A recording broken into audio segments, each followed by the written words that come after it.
Here we are in Purgatory 12. First, the central elements of the canto are brief descriptions of the 13 marvelously sculpted carvings of examples of pride on the marble floor on which the penitents and Dante and Virgil are walking, beginning with Satan and ending with a panoramic view of the ruined city of Troy after the sack by the Greeks. At the conclusion of Canto 12, as Dante and Virgil approach the angel at the entrance to the ascent to the next round, Virgil and Dante look up and an angel strikes Dante's forehead with his wing, and Dante, realizes that a heavy weight has been lifted off of him. Now, a heavy weight from the letter P written on his forehead? What? He will feel his forehead and realize that one of the P's on his brow has been removed. And in the previous canto, Canto 11, when they arrived on this first round, Dante had been accosted by a man named Umberto, who bent over, apparently by a heavy weight, spoke of something which subdued my haughty neck. I'm borrowing from a drawing by Barry Moser in the Mandelbaum translation of the Purgatorio, in which you can see how the artist conceived of a rock, some huge rock that was bending him over. That is, in fact, not mentioned by any one of the participants in this round. Dante then bends down and looks sideways to see who is speaking, like this. He does not mention any heavy mass that he sees that weighs on Umberto's neck and bends Umberto's posture double such that he can only see the marvelous carved images of pride at his feet. But at the beginning of Canto 12, Dante is told by Virgil to look down at the carvings on the floor of the round. Dante evidently, for some time, he and the shade of Umberto were talking, has been looking sideways only at Umberto, but has not looked at that surface on which they have been walking. But Dante, to repeat, does mention a release from the weight of the P on his forehead. Let me pause here and make some very broad observations about the Inferno and about Purgatorio. It is sometimes said of the Inferno that in this realm from which the shades are never released, that the sin is the punishment. Now, if you've ever done something really bad, and most of us have, when you think of it, you are not totally corrupt. You feel really awful. It stays with you, and you can't ever forget it. That experience is a pale imitation of the inscription at the gate of the Inferno. Abandon all hope, ye who enter here. This is what damnation feels like while we still have a chance to repent. Now let me say something about Purgatorio. First, these shades are going to be saved. Now here, in this realm, there is something really puzzling. At a certain point, early on in the canto, verses 25 to 36, a shade notices that Dante casts a shadow, whereas none of the shades do, nor does Virgil. Why is that? Well, only Dante is still in his body. Okay, so what? Well, one of the things about which we are all well aware is that because we are in a body, we have the physical sensation of a feeling of a burden. Without a body, you cannot have any awareness of weight. Well then, what then in the world could it mean that these shades complain of the weight on their necks, which bends them double? And keep in mind that Dante is bent over not because he's a being in a body, does feel a heavy burden, but because he's only looking sideways to see who he's talking to. Now, with great writers and poets, and Dante was surely such, one must not jump to conclusions. I shall try to make some sense of what seems a very small point. What is that weight which Umberto feels, but Dante never mentions and appears not to observe burdening Umberto nor anyone else of the penitents until he feels a weight has been lifted off of his own forehead and the senses that a P has been removed. Now, on their way into the round of pride, the first stage of the realms of purgatory, a place of purification, a place for cleansing, what, we may ask, is being purified? These souls are saved. That's why they are joyously singing when they first entered the mount. So why do they need to be purified or cleansed? Evidently, there's some residue of their past life that needs to be removed before they can enter paradise. To judge by the example of Dante's own sojourn in this round, one departs from this round when one sees the examples of the vice and then turns and looks up and now is able to see examples of the virtue.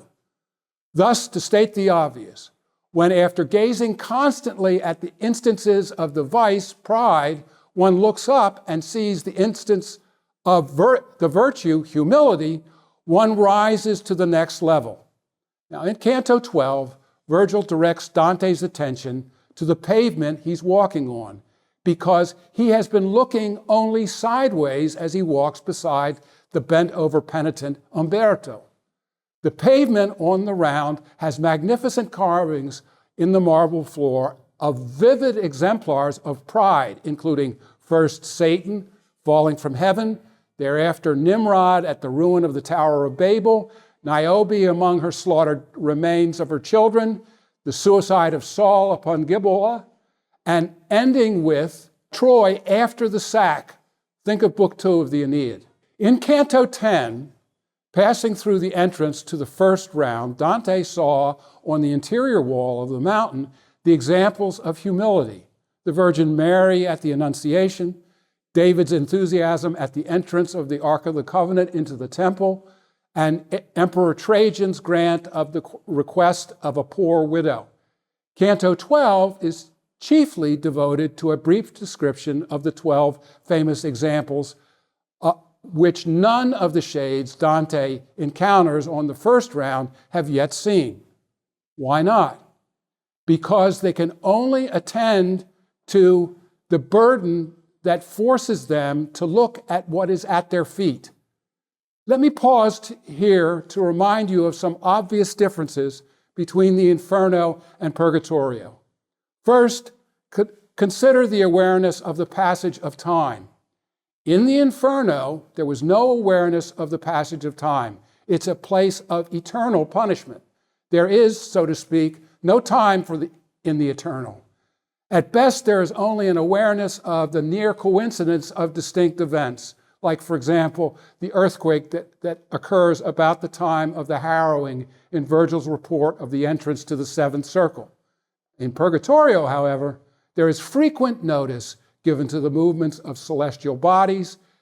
Before water clocks in antiquity, this was the way that one noticed the passage of time. The shades on the mountain are acutely aware of time because they assume they must endure their punishments as punishments. There's some length of time, but there is no indication that their notion of how long they must experience the torments on the mountain is anything but their own opinion. No prisoner, penitent, or penitent has a conviction notice specifying the length of his, so to speak, incarceration. What could that mean? The Inferno is a place of eternal incarceration. The souls in the Inferno will never escape. Purgatorio is a place of as yet indeterminate delay before reaching paradise. For example, in Canto 4, line 130, among the shades, resting in the shade beside a boulder, Dante recognizes an old acquaintance, Belacqua, who in life was customarily lazy. He tells Dante, "Brother, what's the good of going up? The angel of God who sits at the gateway would not let me pass into torments." How does he know this? take note of his pessimism, of his own prospects. He's going to end up in heaven. What is his problem? Now, the shades of purgatory, one might say, are intensely self-absorbed. What they see and what they think they understand about the place is constantly related to their own sense of themselves. We need to remember that the entrance to the mount itself, the 3 steps, are stages of self-scrutiny. The first step was white marble, so polished and so clear that I was, as Dante said, I was mirrored in it as I appear in life. Now, the remaining 2 steps, metaphorically speaking, also reflect back on the state of the soul of the shade in their sense of their own life. That is, their second step of the entrance is fractured and broken. And then the third is flaming and bloody, or sanguine, anticipating the best, that is to say, marked by an eager hopefulness. Now, let me conclude with an observation that I think is true about all of us in life. None of us are perfect. At some time or other in the past, each of us has done something they realize is really wrong, of which we are so ashamed that we cannot stop thinking about it all over again. Now, when it comes to mine, at first, we see ourselves clearly doing that shameful thing. It is hard to stop thinking about it, but eventually we do, and our self-respect is shattered. But that's the second step. But there is hope that we have learned our lesson and we won't do it again. And we yearn for an opportunity to prove it to ourselves, perhaps even more than to anyone else. We look up and we see what we ought to have done in the first place. We are no longer bent double by the burden of our past. That is what I think Canto 12 of Purgatorio is all about.